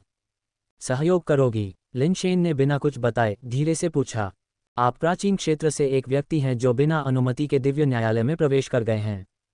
यदि आपको खोज लिया जाता है तो आपको ठीक से पता होना चाहिए कि आपका अंत क्या होगा, अन्यथा आप अपनी पहचान नहीं छिपाएंगे और मेरे साथ डैंग परिवार के पास नहीं जाएंगे। बैंगनी हवेली तितली महिला ने कड़वाहट से कहा। कोई आश्चर्य नहीं कि डैंग परिवार के लोग मेरी गलतियों को इतनी आसानी से पहचान सकते हैं। जैसा कि पता चला है, आप दिव्य न्यायालय से बिल्कुल भी व्यक्ति नहीं हैं। मैंने आपको बहुत कुछ बताया जिससे मेरी अपनी खामियां और अधिक उजागर हो गईं। अगर मुझे खोज लिया गया तो क्या होगा? लिन शेन ने पूछा। उसका दिल हिल गया क्योंकि उसने अपने ही एक सवाल के साथ जवाब दिया। क्या तुम सच में अनजान हो या फिर मेरे साथ नाटक कर रही हो? बैंगनी हवेली परी ने ठंडे स्वर में कहा। अगर तुम नाटक कर रही हो तो इसकी कोई ज़रूरत नहीं है। तुम दिव्य प्रकाश दर्पण को धोखा देने में इसलिए सक्षम हो पाई क्योंकि मैंने तुम पर कुफू की आकृति को प्रोजेक्ट करने में मदद की थी, अन्यथा डैंग परिवार को बहुत पहले ही पता चल गया होता कि तुम कौन हो। वरना तुम मुझसे इस तरह कैसे बात कर सकती थी? लेकिन आपने अभी भी मुझे यह नहीं बताया कि अगर मुझे खोज लिया गया तो क्या होगा, लिन शेन ने शांत भाव से कहा। गिगल, क्या तुम सच में ये कह रहे हो कि तुम नहीं जानते कि बिना अनुमति के सेलेस्टियल कोर्ट में घुसपैठ करने वालों का क्या अंजाम होगा? अगर ऐसा है तो यह और भी दिलचस्प है, पर्पल मैंशन फेरी ने एक शैतानी हंसी के साथ कहा। अगर तुम सेलेस्टियल कोर्ट के मुख्य द्वार से प्रवेश करने में सक्षम हो तो तुम उनके लिए गिनीपिग या प्रयोगात्मक विषय बन सकते हो। लेकिन अगर तुम किसी काम के नहीं हो, प्रयोग के लायक भी नहीं हो, तो तुम डिस्पोजेबल तोप के चारे के रूप में समाप्त हो जाओगे या सेलेस्टियल कोर्ट के लिए मौत तक खनन करने के लिए भेज दिए जाओगे। लिन शेन ये सुनकर घबरा गया, लेकिन उसने कुछ नहीं कहा क्योंकि वह बैंगनी हवेली परी को बाधित नहीं करना चाहता था ताकि वह अपनी बात जारी रख सके। तुम्हारे जैसे लोग जो दिव्य न्यायालय के मुख्य द्वार से प्रवेश नहीं करते, एक बार खोजे जाने पर उनका केवल एक ही भाग्य होता है, और वह है मृत्यु। बैंगनी हवेली परी ने मुस्कुराते हुए कहा। क्यों? लिन शेन समझ नहीं पाया। प्राचीन क्षेत्र से होने के नाते इससे क्या फर्क पड़ता है कि कोई किस प्रवेश द्वार से दिव्य न्यायालय में आया? जो लोग मुख्य द्वार से प्रवेश करते हैं उनका प्रयोग प्रयोगशाला चूहों, तोप के चारे, खनिकों आदि के रूप में किया जा सकता है, तो फिर जो लोग मुख्य द्वार से प्रवेश नहीं करते उन्हें प्रयोगशाला चूहे बनने का मौका दिए बिना ही क्यों मार दिया जाता है? मुस्कुराते हुए बैंगनी हवेली परी ने कहा, ऐसा लगता है कि तुम सच में कुछ नहीं जानते। हमारे सहयोग के आधार के रूप में मुझे तुम्हारे लिए चीज़ें स्पष्ट करने दें ताकि तुम समझ सको कि तुम अभी किस मुश्किल में हो। हालांकि मुझे नहीं पता कि तुम किस प्राचीन क्षेत्र से आते हो, लेकिन इससे कोई फर्क नहीं पड़ता। हर प्राचीन क्षेत्र दिव्य न्यायालय के लिए एक परीक्षण स्थल है और प्राचीन क्षेत्रों के सभी प्राणी दिव्य न्यायालय के परीक्षण विषय हैं। बैंगनी हवेली परी ने ठंडी हंसी के साथ कहा, आप इसे इस तरह से समझ सकते हैं, गेट से बाहर आने वाले परीक्षण विषय प्रयोगशाला के चूहों की तरह प्रयोगात्मक प्रक्रिया से गुजरे हैं। सब कुछ दिव्य न्यायालय के नियंत्रण में है और जोखिम का आकलन भी सामान्य है। लेकिन तुम्हारे जैसा कोई व्यक्ति जो दिव्य न्यायालय में घुस जाता है, वह प्रयोगशाला के चूहे की तरह है जो प्रयोग के बीच से भाग गया है। कोई नहीं जानता कि तुम अपने साथ किस तरह का नुकसान लेकर आते हो और क्या तुम प्रयोगशाला के बाहर लोगों को संक्रमित करोगे। जोखिम का आकलन नहीं किया जा सकता और उसे नियंत्रित नहीं किया जा सकता, इसलिए पता चलने पर तत्काल विनाश की आवश्यकता है। प्राचीन क्षेत्र के लिए एक परीक्षण स्थल। वे प्राचीन क्षेत्र में क्या प्रयोग कर रहे हैं? लिन शेन को यह विश्वास करना कठिन लगा कि बैंगनी हवेली परी क्या कह रही थी। हालांकि प्राचीन क्षेत्र सेलेस्टियल कोर्ट जितना विशाल नहीं था, फिर भी यह एक बहुत बड़ा ब्रह्मांडीय स्थान था और यह सोचना कि ऐसा स्थान केवल एक प्रयोगात्मक क्षेत्र था, वास्तव में विश्वास करना कठिन था। मुझे नहीं पता, शायद स्वर्गीय दरबार के कुछ ही स्वामी जानते होंगे। बैंगनी हवेली परी ने आगे कहा, मुझे पता है कि आप इस पर विश्वास नहीं करते, लेकिन इस बारे में सोचें, प्राचीन क्षेत्र के भीतर की सभ्यताएं इतनी कमज़ोर नहीं हैं। बहुत से प्राणियों में पहले से ही ब्रह्मांडीय अंतरिक्ष में जीवित रहने की क्षमताएं हैं, तो उनकी सभ्यताएं बार बार क्यों नष्ट होती रहती हैं? सभ्यताओं के उत्तराधिकार में एक विराम क्यों है? आपका मतलब यह है कि यह सब गुप्त रूप से दिव्य न्यायालय द्वारा नियंत्रित किया जाता है? लिन शेन को अपनी रीढ़ में ठंडक महसूस हुई। उसने पहले लिनवान से सीखा था कि मानव सभ्यता कई विनाशों से गुजरी थी। उस समय वह कुछ हद तक हैरान था। लिनवान के अनुसार प्राचीन सभ्यताओं के लोग अविश्वसनीय रूप से मजबूत थे, जिनमें से कई में दिव्य न्यायालय के द्वार तोड़ने की शक्ति थी। ब्रह्मांडीय अंतरिक्ष में ऐसी कौन सी आपदा घटित हुई जो मानव सभ्यताओं को सीधे तौर पर समाप्त कर सकती है? यदि यह ब्रह्मांडीय स्तर की आपदा थी या यहाँ तक कि ब्रह्मांडीय विस्फोट या कुछ और था, तो केवल प्राचीन क्षेत्र ही क्यों प्रभावित हुआ, जबकि दिव्य न्यायालय स्वयं अछूता क्यों रहा? यदि बैंगनी हवेली परी ने जो कहा वह सच है, तो सब कुछ समझ में आ जाएगा। मानव सभ्यता के उत्तराधिकार में रुकावट किसी आपदा के कारण नहीं थी, बल्कि इसलिए थी क्योंकि उस पर नियंत्रण किया जा रहा था। कई बातें जो पहले उसकी समझ में नहीं आती थीं, अब उसे समझ में आने लगीं। लिन शेन अभी भी यह नहीं समझ पाया था कि दिव्य न्यायालय ऐसा क्यों करेगा और इससे दिव्य न्यायालय को क्या लाभ होगा। सिद्धांततः दिव्य न्यायालय के लोग भी प्राचीन क्षेत्र से आए थे, वे स्वयं भी प्राचीन क्षेत्र से थे, तो फिर वे प्राचीन क्षेत्र को क्यों अस्वीकार करेंगे? सेलेस्टियल कोर्ट में अकेले किसी व्यक्ति के लिए अपनी असली पहचान का पता लगाना बहुत आसान है। अगर आप मेरे साथ सहयोग करते हैं और इस स्थिति का सामना करते हैं, तो मैं इसे हल करने में आपकी मदद भी कर सकती हूँ। पर्पल मैंशन बटरफ्लाई लेडी ने लोहा गर्म होने पर प्रहार किया और समझाना जारी रखा, मैंने डुओ से डैंग परिवार की रक्तरेखा निकाली, इसलिए मैं केवल कुफू की छवि दूसरों को दिखा सकती थी और अपना अस्तित्व छिपा सकती थी। ये तुम्हारा सबसे अच्छा का वह भी है। साथ मिलकर हम दोनों को फायदा होगा, विभाजित होने पर हम दोनों को नुकसान होगा। ये देखकर कि लिन शेन चुप रहा, पर्पल मैंशन बटरफ्लाई लेडी को लगा कि उसकी शर्तें अभी भी काफ़ी आकर्षक नहीं थीं, और उसने कहना जारी रखा, मैं आपको कुफू वंश का एक हिस्सा भी हस्तांतरित कर सकती हूँ, जिससे आपको कुफू वंश के साथ विलय करने में मदद मिलेगी। इस वंश के साथ आप सनचेजिंग कबीले की सनचेजिंग ग्रेट मेथड का अभ्यास करने में सक्षम होंगे और इससे भी कम लोग आपकी पहचान को देख पाएंगे। यदि रक्त वंशावली इतनी आसानी से स्थानांतरित हो सकती है, तो क्या डैंग परिवार सूर्य पीछा महान विधि का अभ्यास करने में सक्षम कुछ लोगों से अधिक नहीं होगा? लिन शेन ने कहा, अन्य लोग स्वाभाविक रूप से ऐसा नहीं कर सकते, लेकिन मैं अलग हूँ। मैं पर्पल मैंशन परी हूँ। पर्पल मैंशन यज्ञान पुनर्जन्म विधि रखती हूँ, अन्यथा मैं डुओ से रक्तरेखा कैसे निकाल सकती थी? ये कॉस्मिक में एक अद्वितीय क्षमता है। पर्पल मैंशन परी ने गर्व से कहा, पर पूरी तरह से भरोसा नहीं किया जा सकता, लेकिन इसे पूरी तरह से खारिज भी नहीं किया जा सकता। अगर सेलेस्टियल कोर्ट वास्तव में प्राचीन क्षेत्र के लोगों को प्रयोगशाला के चूहों की तरह मानता है, तो मेरी वर्तमान स्थिति वास्तव में बहुत आशावादी नहीं है। हालांकि डैंग कूंब उसकी पहचान के सत्यापन में मदद करेगा, पहचान प्रमाण होने से सेलेस्टियल कोर्ट में उसकी स्थिति वैध हो जाएगी, फिर भी यह गारंटी देना अभी भी कठिन था कि कोई भी कुछ भी असामान्य नहीं देख पाएगा। ये देखकर कि लिन शेन ने बात नहीं की थी और उसे कैस बेल से मुक्त करने का इरादा नहीं था, बैंगनी हवेली परी ने फिर से बात की, मुझे नहीं पता कि डैंग परिवार के उस व्यक्ति के साथ आपका क्या रिश्ता है, लेकिन चूंकि उसने कहा था कि वह आपकी पहचान सत्यापन में मदद करेगा, इसका मतलब है कि वह नहीं जानता कि आप प्राचीन क्षेत्र से हैं। तुम कैसे यकीन कर सकते हो? लिनशेन कुछ हैरान था। उसने सोचा कि डैंग कून को उसकी पहचान पता है और इसलिए वह पहचान सत्यापन में उसकी मदद कर रहा है। पर्पल मैंशन फेरी ने जो कहा उससे ऐसा लग रहा था कि ऐसा नहीं था। स्वर्गीय न्यायालय में पहचान प्राप्त करने के लिए व्यक्ति को दिव्य प्रकाश दर्पण के समान जांच से गुजरना पड़ता है, जो ये साबित करने के लिए आवश्यक है कि आप मानव हैं, उसके बाद आपके वंश की वंशावली पहचान प्रदान किए जाने से पहले। ये चीज़ दिव्य प्रकाश दर्पण से भी अधिक डरावनी है और आम लोग इसकी जांच से आसानी से नहीं बच सकते, पर्पल मैंशन फेरी ने कहा। केवल मैं ही आपको जांच में पास होने में मदद कर सकती हूँ। सहयोग करना हम दोनों के लिए पारस्परिक रूप से लाभकारी विकल्प है। वास्तव में हमारे बीच कोई हितों का टकराव नहीं है। आप सेलेस्टियल कोर्ट में सुरक्षित रहना चाहते हैं, जबकि मैं केवल डैंग परिवार के लिए परेशानी पैदा करना चाहता हूँ। सहयोग आपके लिए फायदेमंद है, लेकिन मेरे लिए नहीं, लिनशेन ने हल्के से कहा। ये लाभदायक कैसे नहीं हो सकता? मैं आपको दिव्य न्यायालय के पहचान सत्यापन में पास होने में मदद कर सकती हूँ। क्या यह एक जबरदस्त लाभ नहीं है? बैंगनी हवेली परी ने उत्तर दिया। लिनशेन ने कहा, भले ही मैं आपके साथ सहयोग न करूं, फिर भी आपको दिव्य न्यायालय के पहचान सत्यापन में मेरी मदद करनी होगी। बैंगनी हवेली परी शुरू में बहस करना चाहती थी, लेकिन सोचने के बाद उसे अचानक एहसास हुआ कि लिनशेन सही था। यदि लिनशेन पहचान सत्यापन में पास नहीं हुई और उसे सेलेस्टियल कोर्ट द्वारा खोजा गया, तो उसे भी खोजा जाएगा और उसका भाग्य लिनशेन के समान होगा। इस प्रकार भले ही लिनशेन ने उसके साथ सहयोग नहीं किया, फिर भी उसके पास लिनशेन की मदद करने के अलावा कोई विकल्प नहीं था। मैं तुम्हें सूर्य पीछा करने वाले कबीले की वंशावली दे सकती हूँ और सूर्य पीछा करने की महान विधि में महारत हासिल करने में तुम्हारी मदद कर सकती हूँ। बैंगनी हवेली परी के शब्दों को लिनशेन ने बीच में ही रोक दिया, इससे पहले कि वह पूरी बात कह पाती। जो कुछ डुओ के साथ हुआ उसके बाद अचानक सूर्य पीछा महान विधि में महारत हासिल करने से मुझे मदद नहीं मिल रही है, यह मुझे मार डालने के लिए तैयार कर रही है, लिनशेन ने ठंडे स्वर में कहा। पर्पल मैंशन परी का चेहरा अचानक बदल गया। वह आखिरकार इंसान नहीं थी। एक परम प्राणी होने के बावजूद उसका सोचने का तरीका अभी भी इंसानों से बहुत अलग था। वह वास्तव में पहले इस बिंदु पर विचार करने में विफल रही थी। उसने सोचा कि वह लिनशेन के 2 संसाधनों को नियंत्रित कर सकती है, लेकिन ये पूरी तरह से बेकार निकला, जिससे बैंगनी हवेली परी दुविधा में पड़ गई। लिनशेन चुप रहा, जबकि कैसबेल के अंदर बैंगनी हवेली परी को बहुत पीड़ा हुई।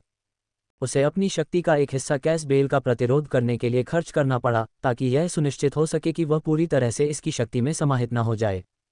लेकिन उसकी ताकत असीमित नहीं थी। इसी तरह चलते रहने पर अंततः वह दिन आएगा जब उसकी ताकत खत्म हो जाएगी।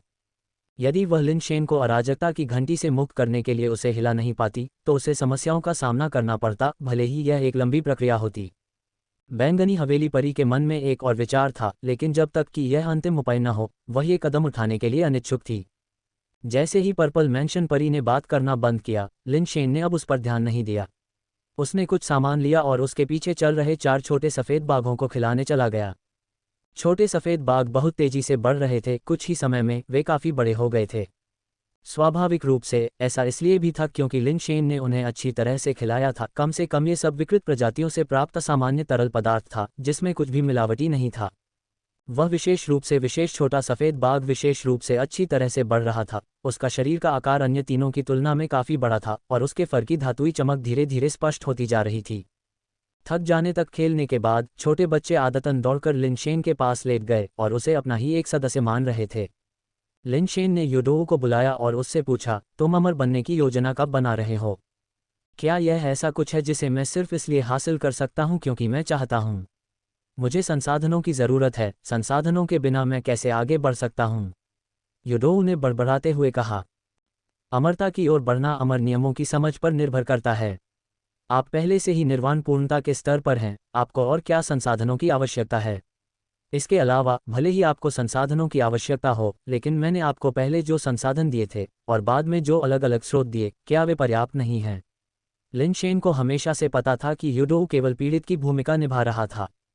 यूडोऊ पहले से ही निर्वाण पूर्णता पर था और संसाधन मूल रूप से उसके लिए बेकार थे। अमर बनने में उसकी देरी के निश्चित रूप से अन्य कारण थे। लिनशेन ने उसे पहले संसाधन नहीं दिए क्योंकि वह ये जानता था उसे और अधिक संसाधन देना केवल बर्बादी थी। ये देखकर कि वह इसे लिनशेन से नहीं छिपा सकता, यूडोऊ ने अनिच्छा से कहा, मैं महसूस कर सकता हूँ कि मेरे वंश का अमर राजा अभी भी जीवित है। अगर मैं अभी अमर हो जाता हूँ तो मैं सिर्फ भविष्य के कानून से बंधा रहूंगा, अमर राजा नहीं बनूंगा। लिनशेन ने थोड़ा सिर हिलाया क्योंकि उसे लगा कि ऐसा होना अपेक्षित था, अन्यथा यूडोऊ निर्वाण स्तर पर नहीं रुकता। क्या आप पहले अमर तक नहीं पहुंच सकते और बाद में अमर राजा को मारकर ताज पर कब्जा नहीं कर सकते? लिन शेन ने पूछा। अमर राजा को इतनी आसानी से नहीं मारा जा सकता। वैसे भी मैं ऐसा नहीं कर सकता, मैं बस उसके मरने का इंतजार कर सकता हूँ, योडोऊ ने मुंह बनाया। लिन शेन ने कहा, मैं भविष्य में आपकी मदद करूंगा। तुम अचानक मुझे अमर बनाने के लिए इतने उत्सुक क्यों हो? योडोऊ को संदेह हुआ, उसे आश्चर्य हुआ कि क्या लिन शेन फिर से कुछ योजना बना रहा है। ये जगह बहुत खतरनाक है, अमर स्तर की ताकत के बिना जीवित रहना भी मुश्किल है और मुझे मदद के लिए भी किसी की ज़रूरत है। मेरे बिना वास्तव में तुम काम नहीं कर सकते, अब तुम्हें मेरी अहमियत का एहसास हुआ, है न? योडोऊ ने व्यंग्य किया, लेकिन मैं तुम्हारी मदद क्यों करूं, सिर्फ इसलिए कि तुम्हें मेरी ज़रूरत है। मैं ऊपर नहीं चढ़ूंगा और तुम मुझ पर निर्भर हुए बिना अपनी समस्याओं को स्वयं हल कर सकते हो। इसके साथ ही योडोऊ ने लिन शेन पर कोई ध्यान नहीं दिया। लिन शेन ने जोर नहीं दिया, अगर योडोऊ इंतजार करना चाहता था तो उसे इंतजार करने दो।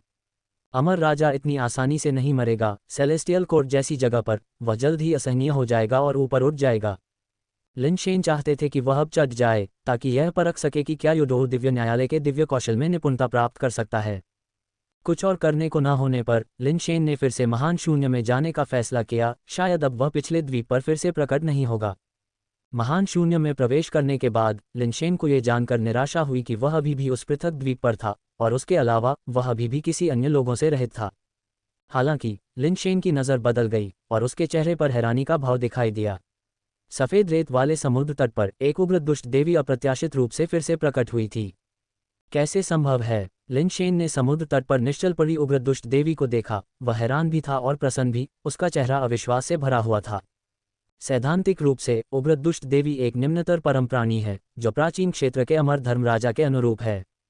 इस स्तर का प्राणी स्वाभाविक रूप से अत्यंत दुर्लभ है और यह ब्रह्मांड में एक अद्वितीय अस्तित्व भी हो सकता है। लिन शेन ने अभी अभी एक को मारा था और यहाँ तक कि उग्र दुष्ट देवी की विपत्तगामी दिव्य कलाकृति अमर ढाल भी प्राप्त की थी। एक और उग्र दुष्ट देवी इतनी जल्दी कैसे प्रकट हो सकती है? इससे भी अधिक विचित्र बात यह थी कि यहाँ प्रकट होने वाली उग्र दुष्ट देवी भी निश्चल थी, मानो उस पर किसी दबाव बिंदु से आघात किया गया हो। पृथक द्वीप पर तो कुछ भी नहीं था, तो कोई उसके दबाव बिंदुओं पर कैसे प्रहार कर सकता था? लिन शेन को यह समझने में कठिनाई हुई कि ऐसा क्यों हो रहा था। इससे लिन शेन को अपने पिछले निर्णय पर संदेह होने लगा, शायद महान शून्य दुनिया वैसी नहीं थी जैसी उसने कल्पना की थी, वास्तव में सिर्फ एक आभासी दुनिया थी। यदि महान शून्य दुनिया एक आभासी दुनिया है तो इसे समझाना आसान होगा। यह संभव है कि उग्र दुष्ट देवी एक एनपीसी राक्षस थी, लेकिन क्योंकि यह क्षेत्र अभी तक नहीं खुला था, उसकी प्रोग्रामिंग पूरी नहीं हुई थी, इसलिए वह गतिहीन पड़ी थी। लिन शेन द्वारा एक उग्र दुष्ट देवी को मारने के बाद सिस्टम रिफ्रेश हो गया और एक और प्रकट हुआ। ऐसा लगता है कि यह एकमात्र स्पष्टीकरण है, फिर भी लिन शेन को लगा कि महान शून्य दुनिया संभवतः एक आभासी दुनिया नहीं हो सकती है, अन्यथा ये समझाना असंभव होगा कि महान शून्य दुनिया की चीज़ों को वास्तविकता में कैसे लाया जा सकता है। लिन शेन के चेहरे पर एक विचित्र भाव था और वह दूसरी संभावना पर आ गया, क्या ऐसा हो सकता है कि वास्तविक दुनिया भी आभासी है और महान शून्य दुनिया एक आभासी दुनिया के अंदर एक आभासी दुनिया है? यह विचार उसके मन में मात्र कौंधा था, क्योंकि वह स्वयं यह नहीं मानता था कि वह एक आभासी रचना है, इसलिए उसने स्वाभाविक रूप से इस विचार को खारिज कर दिया। लिन शेन ज्यादा सोचना नहीं चाहता था। भले ही यह एक आभासी दुनिया हो, जब तक उसे इसमें मजा आता रहे तब तक इससे कोई फर्क नहीं पड़ता।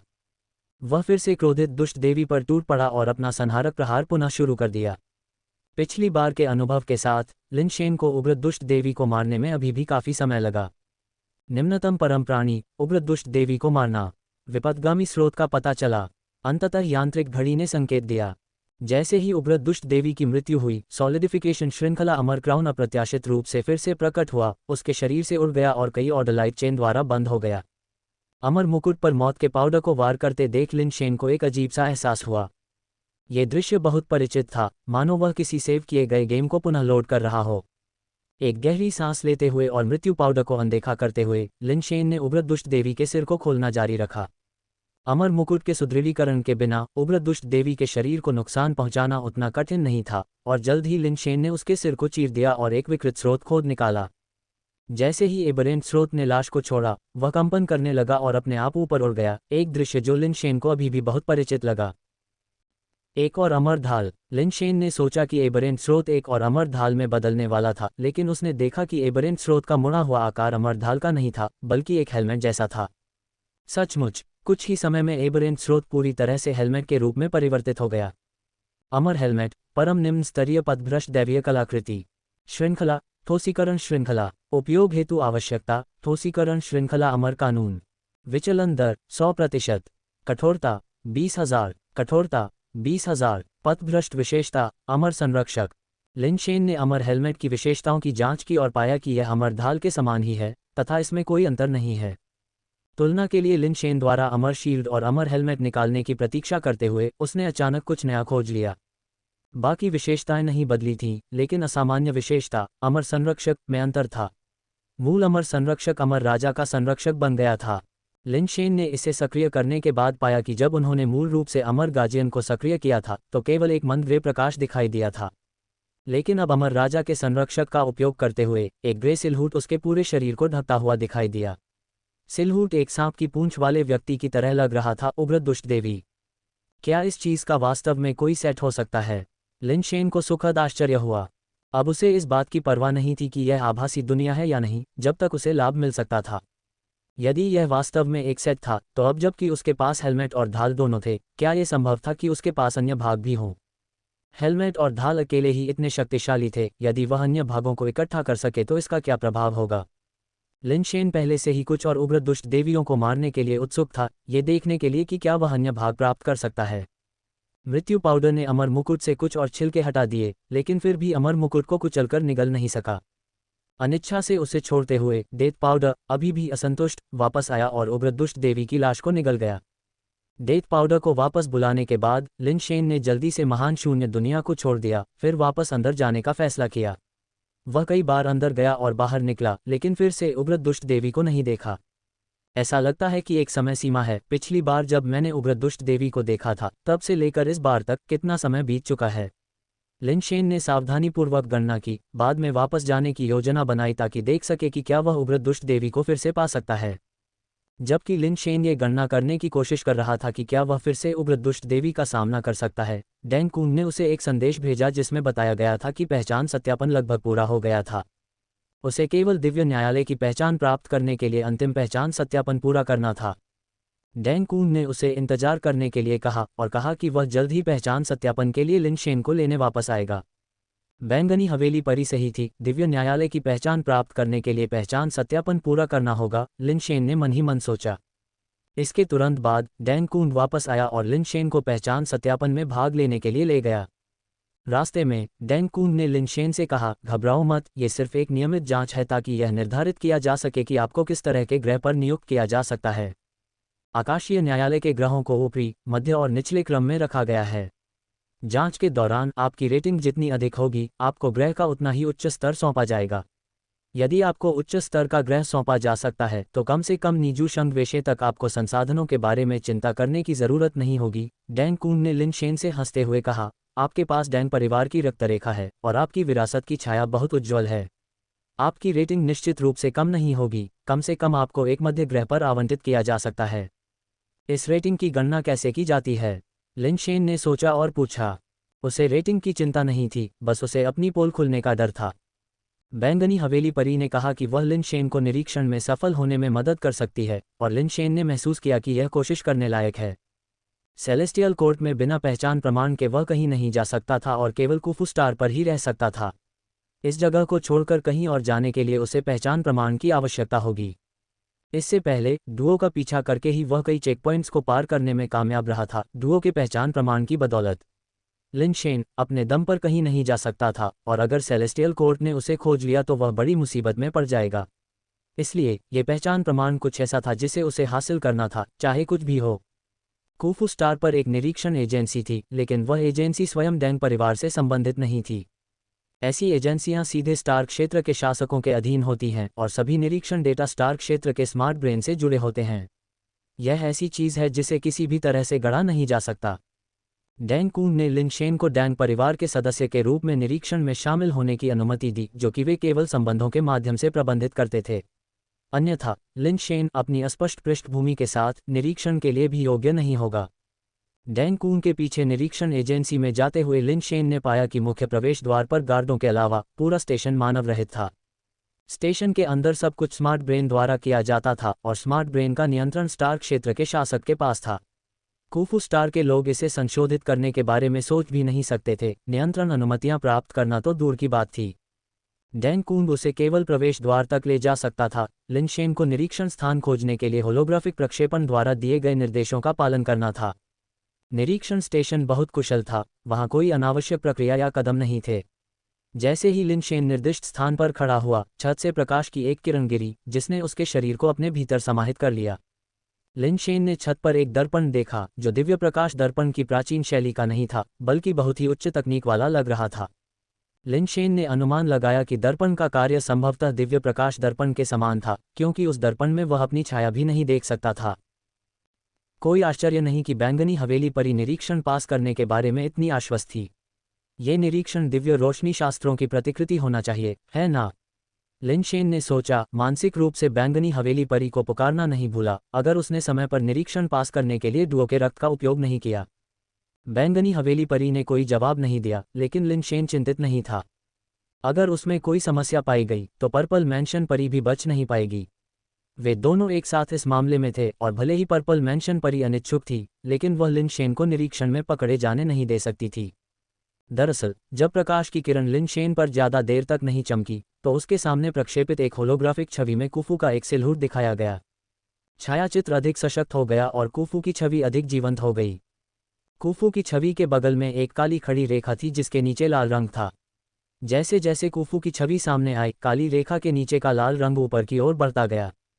ऊर्ध्वाधर रेखा के बगल में पैमाने के निशान थे, लेकिन पैमाने के निशानों पर कोई इकाई या संगत संख्या नहीं थी, और प्रत्येक रेखा के बीच की दूरियां समान नहीं थीं। लिन शेन को नहीं पता था कि ये स्केल निशान क्या दर्शाते हैं। उसने गिनती की, कुल 9 थे। नीचे से ऊपर की ओर गिनती करने पर पता चला कि लाल रंग अब 7वें पैमाने के निशान तक पहुंच गया था और अभी भी ऊपर चढ़ रहा था। लिन शेन ने देखा कि लाल झंडा 9वें पैमाने के सबसे ऊपरी निशान पर पहुंच गया, और अप्रत्याशित रूप से वह वहां नहीं रुका, बल्कि थोड़ा और ऊपर चढ़ा और अंत में रुक गया। मुझे लगा कि 9वां स्केल मार्क सबसे ऊंचा था। अब पता चला है कि यह ऊपर की ओर भी जारी रह सकता है। क्या डुओ की रक्तरेखा प्रतिभा इतनी ऊंची है, या इन स्केल का उद्देश्य मेरी कल्पना से अलग है? लिन शेन कुछ समय के लिए निर्णय लेने में असमर्थ था। अचानक लिन शेन पर चमकने वाली प्रकाश किरण गायब हो गई, और होलोग्राफिक प्रक्षेपण में कूफू की छाया भी गायब हो गई। निरीक्षण पूरा हो गया है। रक्तरेखा शुद्धता 100% है, संचेसिंग कबीले से संबंधित है। रक्तरेखा योग्यता द्वितीय श्रेणी सुपीरियर है। आपके परीक्षण परिणामों के आधार पर एक संप्रभु स्टार का यादृच्छिक आवंटन प्रगति पर है। आवाज के साथ होलोग्राफिक प्रक्षेपण में एक तारा चार्ट भी दिखाई दिया, जो इतना घना था कि ये देखना असंभव था कि उसमें कितने तारे हैं। फिर तारा चार्ट तेजी से जूम इन हुआ, और लिन शेन को पता चला कि जो उसने देखा वह तारे नहीं बल्कि निहारिका समूह थे। एक नेबुला समूह में अकल्पनीय संख्या में तारा प्रणालियां थीं, और जैसे जैसे तारा चार्ट उच्च गति से जूम इन होता गया, अंततः लिन शेन के सामने एक नीला ग्रह प्रकट हुआ। आपको आवंटित संप्रभु सितारा एक ऊपरी स्तर के स्टार क्रिस्टल चाम का है। आपकी जानकारी सिस्टम में दर्ज कर दी गई है, स्मार्ट ब्रेन ने आगे कहा। वहां और कुछ नहीं था, सिर्फ कुछ वाक्य, यहां तक कि कोई पहचान पत्र भी नहीं। तभी लिन शेन को एहसास हुआ कि दिव्य न्यायालय की उन्नत स्थिति ऐसी थी जिसकी तुलना प्राचीन क्षेत्र से नहीं की जा सकती थी। यहाँ किसी भी भौतिक दस्तावेज की जरूरत नहीं थी, व्यक्ति स्वयं ही पहचानकर्ता के रूप में काम करता था। जब तक व्यक्ति सिस्टम जांच में पास हो जाता, तब तक कोई समस्या नहीं होती, न ही किसी पहचान की जरूरत होती। निर्देशों का पालन करते हुए लिन शेन निरीक्षण स्टेशन से चले गए, और सब कुछ इतनी आसानी से हो गया कि विश्वास करना मुश्किल था। परीक्षा कैसी रही? आपकी योग्यता क्या है? डैन कून ने जिज्ञासा से पूछा। द्वितीय श्रेणी के सुपीरियर, लिन शेन ने उत्तर दिया। दूसरे दर्जे के सुपीरियर, डैन कून ने खुशी जताई। तुम वाकई भाई के भाई होने के लायक हो। इससे पहले डुओ सिर्फ दूसरे दर्जे के उच्च स्तर पर था। ऐसी प्रतिभा के साथ तुम एक उच्च दिव्य प्राणी बनने के लिए बाध्य हो। तुम्हें कौन सा सितारा सौंपा गया था? ऊपरी स्तर का सितारा क्रिस्टल चाम, लिन शेन ने बिना किसी हिचकिचाहट के जवाब दिया, और डैन कून को सीधे उसके निर्दिष्ट सितारे का नाम बताया। हालांकि इस बार डैन कून के हाव भाव बदल गए और वह पहले की तरह खुश नहीं था। दूसरे भाई डैंग, क्या नियुक्त स्टार के साथ कोई समस्या है? लिन शेन को अंदर से झटका महसूस हुआ, और डैंग कून के चेहरे के हाव भाव से उसने अनुमान लगाया कि स्टार के साथ कुछ गड़बड़ हो सकती है। यह अच्छा है, बेशक ये बहुत अच्छा है। सितारों को 9 स्तरों में वर्गीकृत किया जाता है, ऊपरी तीसरी रैंक, मध्य तीसरी रैंक और निचली तीसरी रैंक, जिसमें निचली तीसरी रैंक सबसे खराब और ऊपरी स्तर का सितारा सबसे अच्छा होता है। ऊपरी सितारों में पहला स्तर सबसे अच्छा है। डैंग कून ने कहा, फिर झिझकते हुए, ये सिर्फ ये क्रिस्टल चार्म स्टार है। कोई समस्या? लिन शेन ने पूछा। वास्तव में कोई समस्या नहीं है, ये बहुत अच्छा है, डैंग कून ने व्यंग्यात्मक मुस्कान के साथ कहा। क्या ये बहुत अच्छा होना भी एक समस्या है? लिन शेन आश्चर्यचकित था। शुरू में उसने सोचा था कि स्टार को कुछ समस्या हो सकती है, लेकिन यह एक अप्रत्याशित जवाब था। हाँ, कभी कभी बहुत अच्छा होना भी एक समस्या हो सकती है। क्रिस्टल चार्म स्टार ऊपरी स्तर के सितारों में सबसे बेहतरीन में से एक है।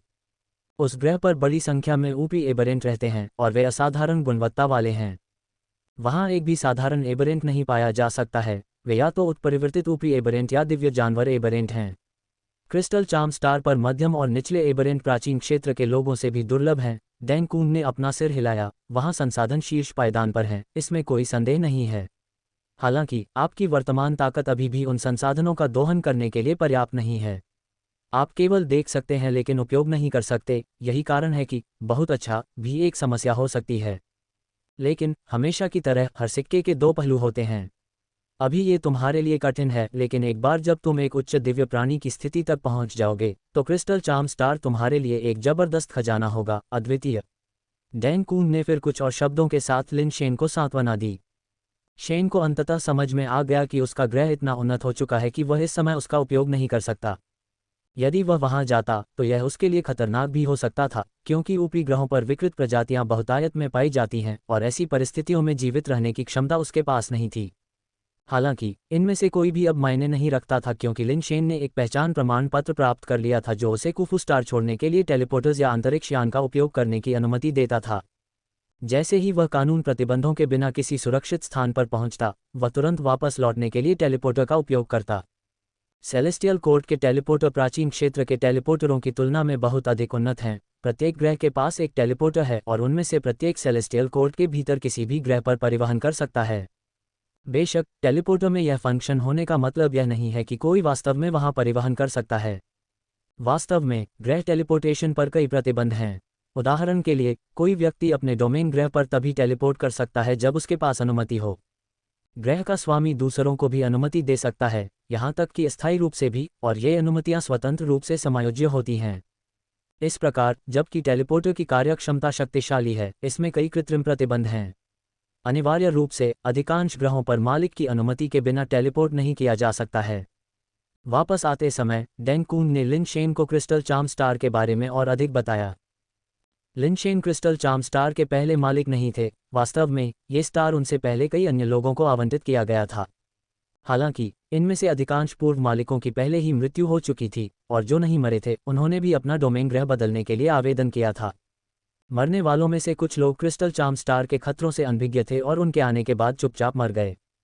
कुछ लोग इस तारे की भयावहता के बारे में जानते थे, फिर भी जोखिम को जानते हुए भी वहां चले गए और उन्हें अपनी जान से हाथ धोना पड़ा। कुछ शक्तिशाली पृष्ठभूमि वाले लोग भी थे जो क्रिस्टल चार्म स्टार पर संसाधन सुरक्षित करने की आशा में अपने परिवार के कुलीन लोगों को साथ लेकर आए थे। सबसे प्रसिद्ध उदाहरण वह था जब एक छोटे से परिवार ने अपने कुलीन लोगों को संगठित किया। दर्जनों उच्च दिव्य प्राणी क्रिस्टल चार्म स्टार के पास गए और केवल 2 या 3 ही जीवित बचे, जिसके बाद से परिवार कमजोर हो गया। तब से बहुत कम लोगों ने क्रिस्टल चार्म स्टार को निशाना बनाने का साहस किया है। कुछ बड़े कबीले जैसे डैंग परिवार क्रिस्टल चार्म स्टार के लिए अनुमति चाहते हैं, लेकिन दुर्भाग्य से कोई भी इसे यादृच्छिक रूप से प्राप्त करने में सक्षम नहीं है। युवा छठे मास्टर, चिंता मत करो, आप कुफू स्टार पर रहना जारी रख सकते हैं, या मैं आपके लिए क्रिस्टल चार्म स्टार को व्यवस्थित करने में मदद करने के लिए लोगों को ला सकता हूं। यह कोई बड़ी बात नहीं है, डैंग कून ने उदारता से कहा। दूसरे भाई डैंग, मैं पहले अन्य स्थानों की खोज करना और यात्रा करना चाहता हूं ताकि अधिक अनुभव प्राप्त कर सकूं। लिन शेन ने डैंग कून के प्रस्ताव को विनम्रता से अस्वीकार कर दिया। ठीक है, अगर आपको किसी चीज की जरूरत हो तो मुझसे संपर्क करें, अजनबी मत बनिए, डैंग कून ने मुस्कुराते हुए कहा। स्टोर रूम में लौटने पर लिन शेन ने अपना सामान पैक किया और 4 छोटे सफेद बाघों को अपने साथ ले लिया और पहले कुफू स्टार छोड़ने की योजना बनाई। लिन शेन का इरादा सभी छोटे सफेद बाघों को प्राचीन क्षेत्र में वापस लाने का था। अपने छोटे आकार के बावजूद, अपनी ताकत के कारण, वे प्राचीन क्षेत्र में स्वतंत्र रूप से घूम सकते थे जब तक कि उनका सामना कुछ शीर्ष शक्तिशाली लोगों से न हो जाए। ये जन्मजात अमर प्राणी हैं और जन्मजात स्तर की दृष्टि से यहाँ तक कि डीएस बड़ी ई भी इनसे बहुत हीन है।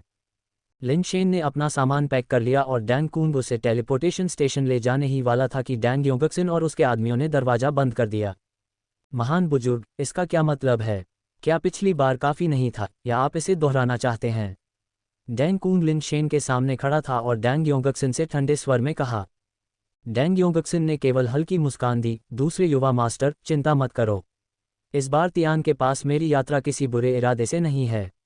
वास्तव में मेरे पास उसे देने के लिए एक बड़ा अवसर है। तुम्हारे पास उसके लिए कुछ अच्छा है? डैंग कून ने तिरस्कारपूर्ण व्यंग्य के साथ कहा। जैसे कि उसने डैंग कून का मजाक नहीं सुना था, डैंग योंगक्सिन ने अपनी बात जारी रखी। दूसरे युवा मास्टर, डैंग परिवार और शेन परिवार के बीच विवाह गठबंधन आसन है। हालांकि डुओ की हालिया घटना के साथ हमें इस तयशुदा विवाह को पूरा करने के लिए किसी और को चुनना होगा। तुम चाहते हो कि तियान डुओ की नकल करे? डैंग कून ने डैंग योंगक्सिन के इरादे को समझते हुए लिन शेन की ओर मुड़ते हुए आश्चर्य व्यक्त किया। वह डुओ की तरह नहीं दिखता। वह उसकी नकल कैसे कर सकता है? ये प्रतिरूपण करने के बारे में नहीं है, ये प्रतिस्थापन के बारे में है। शेन परिवार जो चाहता है वह डैंग परिवार का एक सदस्य है जो सूर्य पीछा महान विधि का अभ्यास करने में सक्षम है। यह जरूरी नहीं है कि यह डुओ ही हो, डैंग योंगक्सिन ने समझाया। लेकिन वह डैंग परिवार का सदस्य नहीं है, डैंग कून ने कहा। अब वह डैंग परिवार का सदस्य कैसे नहीं है? हमने उसका परीक्षण किया है और आपने इसे अपनी आंखों से देखा है। दूसरे युवा गुरु, उसके पास 100% शुद्ध कुफू वंश है। यदि वह हमारे डैंग परिवार का सदस्य नहीं है तो वह किस परिवार का हो सकता है? डैंग योंगक्सिन ने लिन शेन की ओर देखा। उसकी मुस्कान चमक रही थी और वह आगे बोला, हमारे कबीले के इतने शुद्ध वंश और इतनी उच्च प्रतिभा के साथ वह निश्चित रूप से सूर्य पीछा करने की महान विधि का अभ्यास करने में सक्षम है। एक बार जब आप इसमें महारत हासिल कर लेते हैं तो चाहे आप कहीं भी पले बड़े हों, आप हमारे डैंग परिवार के प्रत्यक्ष वंशज होंगे। शेन परिवार की महिला के साथ आपकी संतान को शेन और डैंग दोनों परिवारों से वंश विरासत में मिलेगा और वह सूर्य शूटिंग और सूर्य पीछा करने के दिव्य कौशल दोनों सीख पाएगी, जो हमारे दो महान परिवारों को एकजुट करने वाला एक महत्वपूर्ण संबंध बन जाएगा और एक प्रतिष्ठित पद प्राप्त करेगा। लिन शेन को अंततः समझ में आ गया कि शेन और डैंग परिवार एक ऐसा बच्चा पैदा करना चाहते थे जो दोनों परिवारों के दिव्य कौशल को एक साथ विकसित कर सके। उन्होंने अनुमान लगाया कि यह सिर्फ एक प्रयोग था। अगर वे वाकई ऐसी संतानें पैदा कर सकें जो दोनों महान दिव्य कौशल विकसित कर सकें, तो भविष्य में दोनों कुलों के बीच सहयोग और भी मजबूत होगा और ऐसी कई मिश्रित संतानें पैदा होंगी जो उनकी शक्ति को उत्तरोत्तर मजबूत करेंगी। बेशक ऐसी मिश्रित संतानों के लिए सत्ता पर काबिज रहना कठिन होगा। अधिक से अधिक वे उच्च स्तरीय प्रवर्तक के रूप में काम कर सकते हैं। लिन शेन घर लौटने के लिए उत्सुक था क्योंकि उसकी पत्नी जल्द ही बच्चे को जन्म देने वाली थी। उसे किसी दूसरी महिला से दूसरा बच्चा पैदा करने में कोई दिलचस्पी नहीं थी, न ही शेन और डेंग परिवारों के तुच्छ मामलों में भाग लेने में। इस समय वह तियानशुन के पास वापस जाने, उसकी देखभाल करने और अपने बच्चे के जन्म के समय वहां मौजूद रहने के लिए इंतजार नहीं कर सकता था। वह बच्चा लिन परिवार का एकमात्र उत्तराधिकारी था और उसके भविष्य की आशा थी। इस प्रकार बिना कुछ सोचे समझे लिन शेन ने डैंग योंगक्सिन को साफ मना कर दिया। डैंग योंगक्सिन ने उदासीनता से कहा, डैंग परिवार के रक्त संबंधी सदस्य के रूप में आपको स्वाभाविक रूप से परिवार में उचित योगदान देना चाहिए। यदि आप परिवार की व्यवस्थाओं का पालन नहीं करते हैं तो आप अब डैंग परिवार में नहीं रह सकते। लिन शेन ने मन ही मन सोचा, डैंग परिवार को छोड़ना वही है जो मैं चाहता हूँ। चून की मामला ऐसा है, इसलिए मैं विदा लेता हूँ। ये कहकर लिन शेन 4 छोटे सफ़ेद बाघों के साथ चला गया, जिससे डैंग योंगक्सिन और अन्य लोग एक दूसरे को हैरानी से देखते रह गए। दूसरे युवा मास्टर, क्या आप उसे मनाने नहीं जा रहे हैं? डैंग योंगक्सिन डैंग कून की ओर मुड़ा। मैं उसे क्यों मनाऊं? वह बिना दिमाग का नहीं है, डैंग कून ने उदासीनता से जवाब दिया। जैसा कि मैं समझता हूं, आपने उसे डैंग परिवार के नाम पर एक पहचान प्रमाण पत्र दिलवाया था और उसे क्रिस्टल चार्म स्टार को सौंपा गया था, है ना? डैंग योंगक्सिन ने कहा। तो क्या हुआ अगर मैंने ऐसा किया? डैंग कून ने भौहें सिकोड़ी। चूंकि वह हमारे डैंग परिवार में योगदान करने के लिए तैयार नहीं है, इसलिए वह स्वाभाविक रूप से डैंग परिवार से किसी भी संसाधन का आनंद नहीं ले सकता है। इसलिए उसे डैंग परिवार के किसी भी ग्रह पर टेलीपोर्ट करने में सक्षम नहीं होना चाहिए। अगर वह जाना चाहता है तो उसे अपने ग्रह पर वापस जाने दें। डैंग योंगक्सिन ने घोषणा की। तुम इसका इस्तेमाल मुझे और उसे ब्लैकमेल करने के लिए करना चाहते हो? डैंग कून ने थोड़ा भौहें सिकोड़ी। डैंग परिवार के सदस्य के रूप में उनके लिए योगदान देना सही है। जो लोग डैंग परिवार में योगदान करने के लिए तैयार नहीं हैं, उन्हें डैंग परिवार से संसाधनों का आनंद लेने का क्या अधिकार है? क्या आपको मेरी बात में कोई समस्या नजर आती है, द्वितीय युवा गुरु? डैंग योंगक्सिन ने शांति से कहा। डैंग कून के पास कोई जवाब नहीं था। डैंग योंगक्सिन ने जो कहा वह वास्तव में सही था और उसके पास बहस करने के लिए कुछ भी नहीं था। कुछ देर सोचने के बाद डैंग कून ने लिन शेन को समझाते हुए कहा, शेन किंगक्सू काफ़ी सुंदर है और आपके पास सूर्य पीछा करने की महान विधि सीखने का अवसर है। इसका आनंद क्यों नहीं लिया जाए। शेन जानता था कि उसके पास सूर्य पीछा करने वाले कबीले की जन्मजात रक्तरेखा नहीं थी, नहीं वह सूर्य पीछा करने वाली महान विधि में महारत हासिल कर सकता था, इसलिए स्वाभाविक रूप से वह डैंग कून के अनुनय का पालन नहीं कर सकता था। दूसरे भाई डैंग, मैं अभी भी बाहर जाकर अपने आप ही खोज करना चाहता हूँ। डैंग कून ने यह सुनकर अपनी चिंता व्यक्त की, आपकी पहचान सत्यापन प्रक्रिया अभी सक्रिय हुई है और दूसरों द्वारा दी गई अनुमति के बिना आप अन्य ग्रहों की यात्रा नहीं कर सकते। यदि आप मना करते हैं तो आप केवल सूर्य पीछा करने वाले कबीले के ग्रह को छोड़ सकते हैं और अपने ग्रह पर वापस आ सकते हैं। लिन शेन समझ गया कि इसका क्या मतलब है। क्रिस्टल चार्म स्टार पर लौटकर वह उस खतरनाक जगह पर कितने समय तक जीवित रह सकता था, इसका अनुमान लगाना अभी भी कठिन था। लेकिन अब लिन शेन के पास कोई विकल्प नहीं था, उसके पास वास्तव में कुफू वंश नहीं था और डैंग योंगक्सिन की उम्मीदों पर खरा उतरना असंभव था। मुझे पता है, फिर मैं क्रिस्टल चार्म स्टार जाऊंगा, लिन शेन ने गहरी सांस ली और शांति से कहा। डैंग कून ने कहा, इससे अधिक कुछ नहीं। स्थिति को देखते हुए वह भी असहाय था। आखिरकार वह डैंग परिवार का सदस्य था और डैंग योंगक्सिन ने परिवार के हितों को प्राथमिकता दी थी, इसलिए उसके लिए यह सुझाव देना असंभव था कि डैंग परिवार के मजबूत सदस्य लिन शेन को क्रिस्टल चार्म स्टार का प्रबंधन करने में मदद करें। लिन शेन को क्रिस्टल चार्म स्टार में जाने का विकल्प चुनते देख डैंग योंगक्सिन ने फिर से कहा, यहाँ रहो, तुम्हें एक सुंदर साथी और डैंग परिवार की देखभाल दोनों मिल सकती है। तुम्हें डैंग परिवार की वास्तविक प्रत्यक्ष रेखा से ज्यादा संसाधन मिल सकते हैं। सिर्फ एक पल की जिद के लिए अपने भविष्य का बलिदान क्यों देना। हर किसी की पसंद अलग अलग होती है, मैं उनमें से एक हूं जिसे चुनौतियां और कठिनाइयां पसंद हैं, लिन शेन ने बेपरवाही से कहा और टेलीपोर्टेशन स्टेशन की ओर बढ़ गया। डैंग योंगक्सिन ने ठंडी सांस ली लेकिन उसे रोका नहीं। दूसरे भाई डैंग, आपकी देखभाल के लिए धन्यवाद। अगर भविष्य में मौका मिला तो मैं निश्चित रूप से यह एहसान चुकाऊंगा। लिन शेन ने डैंग कून को अलविदा कहा और 4 छोटे सफ़ेद बाघों के साथ टेलीपोर्टर में प्रवेश किया।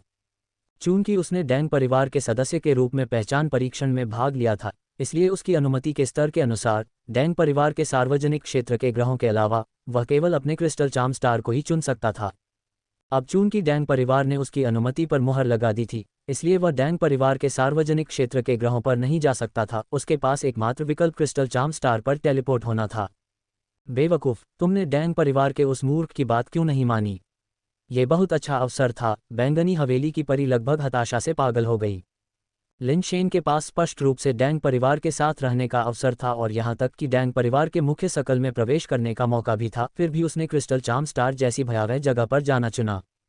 लिन शेन की अपनी योजना थी और उसने उसे नज़रअंदाज करते हुए क्रिस्टल चार्म स्टार पर टेलीपोर्ट होने का विकल्प चुना। उसने पहले ही डैंग कून से क्रिस्टल चार्म स्टार के बारे में विस्तृत जानकारी प्राप्त कर ली थी। क्रिस्टल चार्म स्टार पर वास्तव में कुछ सुरक्षित क्षेत्र थे। कम से कम टेलीपोर्टेशन स्टेशन के पास तो यह अपेक्षाकृत सुरक्षित था। जब तक लिन शेन टेलीपोर्टेशन स्टेशन के पास के क्षेत्र से भटक नहीं जाता, तब तक क्रिस्टल चार्म स्टार पर ऊपरी स्तर की विकृत प्रजातियां शायद इतनी दूर तक नहीं जाएंगी कि ऐसे कमजोर प्राणी को मारने के लिए स्टेशन तक दौड़ें। जो लोग पहले मर चुके थे वे संभवतः क्रिस्टल चार्म स्टार पर विकृत प्रजातियों के संसाधनों पर नजर गड़ाए हुए थे और स्टेशन से भटक गए थे, जिसके कारण उनकी असामयिक मृत्यु हो गई। लिन शेन ने स्टेशन के अंदर ही रहने का निर्णय लिया और फिर देखा कि क्या वह वापस टेलीपोर्ट हो सकता है। बैंगनी हवेली परी की शिकायतों को नज़रअंदाज करते हुए लिन शेन और 4 छोटे सफ़ेद बाघों ने क्रिस्टल चार्म स्टार तक पहुंचने के लिए टेलीपोर्टेशन एरे का उपयोग किया। लिन शेन टेलीपोर्टर से बाहर निकला और खुद को एक नीले क्रिस्टल गुफा के अंदर पाया। गुफा का स्थान एक इंडोर बास्केटबॉल जिम जितना बड़ा था, जिसमें न केवल टेलीपोर्टर बल्कि विभिन्न यंत्र और डिवाइस और यहाँ तक कि एक स्मार्ट ब्रेन और एक दिव्य यात्रा विशाल शून्य पॉड भी लगे थे, जो सभी बहुत उन्नत लग रहे थे। यद्यपि इसकी तुलना डैंग कून के संग्रह से नहीं की जा सकती, फिर भी यह ज़्यादा खराब भी नहीं है। यहाँ इतनी सारी चीज़ें कैसे हो सकती हैं? लिन शेन ने इसके बारे में सोचा और इसका कारण पता लगा लिया।